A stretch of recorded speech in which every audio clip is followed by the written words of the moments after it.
నమస్తే అన్న అందరికీ నమస్కారం. బడుగు బలహీన వర్గాల ఆశాజ్యోతి భారత రాజ్యాంగ నిర్మాత డాక్టర్ బాబాసాహెబ్ అంబేద్కర్ గారి 130వ జయంతి శుభాకాంక్షలు. అంబేద్కర్ గారి 133వ జయంతి కార్యక్రమాన్ని ఈ రోజు 14వ తేదీ 4వ నెల 2024 కువైట్ లోని జై భీమ్ సేవా సంఘం అధ్యక్షులు చంద్రమౌళి గారి ఆధ్వర్యంలో సాయంత్రం 7 గంటలకు ఉమేరియా పార్కులో అంబేద్కర్ గారి చిత్రపటానికి పూలమాల వేసి నివాళులు అర్పించడం జరుగుతూ ఉన్నది. కావున ఈ కార్యక్రమానికి కులమతాలకు రాజకీయాలకు అతీతంగా ప్రతి ఒక్కరూ పాల్గొని ఈ యొక్క కార్యక్రమాన్ని విజయవంతం చేయాలని చెప్పి జై భీమ్ సేవా సంఘం సభ్యులు కోరారు.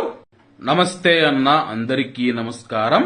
బడుగు బలహీన వర్గాల ఆశాజ్యోతి భారత రాజ్యాంగ నిర్మాత